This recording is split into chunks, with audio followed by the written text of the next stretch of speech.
کہ جو کفر کا ساتھی ہے وہ اللہ کا دشمن ہے، جو کفر کی نوکری کر رہا ہے وہ اللہ کا دشمن ہے، جو کفر کی چاکری کر رہا ہے وہ اللہ کا دشمن ہے۔ اگر نظام کفر کی چاکری اور نوکری اور اس کی خدمت اسی احساس کے ساتھ ہو رہی ہو کہ جیسے ایک مزدر کے لیے خنزیر کھانا جائز ہے، تب تو صحیح ہے۔ اور اگر اس کو حلال طیبہ ہنیئا مریئا اپنی ساری توانائیاں بیچ دیں، اپنی ساری جوانی گلا دی، پوری زندگی، وہ 5 سوال جن کے بارے میں فرمایا گیا لن تزول قدم ابن آدم حتی یسأل عن خمس عن عمرہ فیما افناہ وعن شبابہ فیما ابلاہ، جوانی گلا دی چاکری میں۔ میں ایک واقعہ آپ کو سنا دیتا ہوں، میرے بزرگ بھی تھے اگرچہ مجھ سے انہوں نے بیعت کی تھی، بلکہ سب سے پہلے وہی شخص تھے جنہوں نے ہاتھ کھینچ کر زبردستی مجھ سے بیعت کی تھی، حاجی عبدالواحد صاحب مرحوم و مغفور۔ ایک خاص زمانہ تھا، 1930 میں انہوں نے ایم اے انگلش کیا تھا۔ اس زمانے میں تحریک خلافت بھی ابھی ختم ہوئی تھی، ہجرت بھی کی تحریک تھی، وہ جوش و خروش تھا، ان کے اندر بھی جذبہ پیدا ہوا کہ دین کی کوئی خدمت کریں۔ پہلے وہ حج کے لیے گئے اور وہاں جا کر انہوں نے اپنے قیام کو 1 سال کے لیے طول دے دیا۔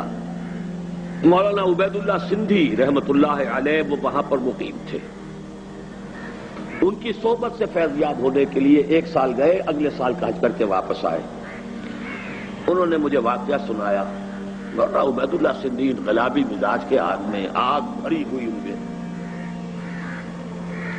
اب وہ کہہ رہے تھے کہ چھوڑو اس نوکری کو، اس چاکری کو جو تم کر رہے ہو۔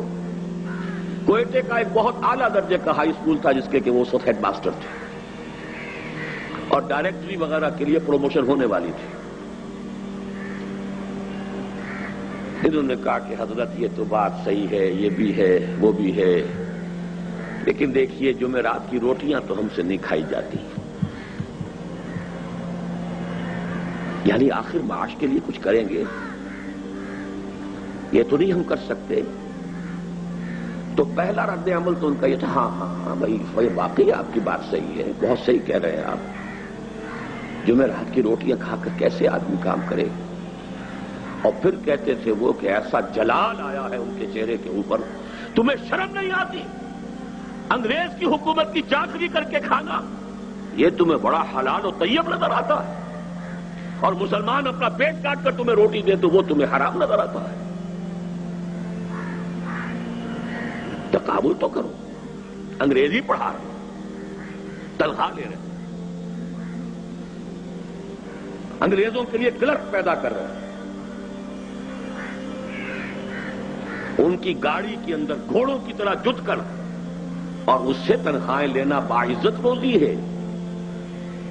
اور اگر مسلمان اپنا پیٹ کاٹ کر تمہاری کوئی خدمت کریں تو وہ بڑی تمہاری عزت نفس کے لیے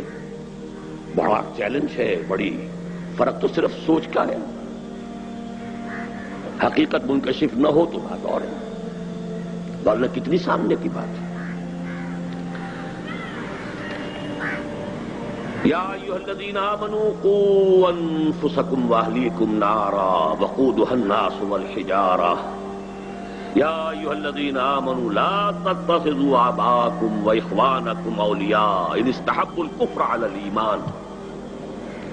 کفر کو کفر اصطلاحی نہ سمجھیے،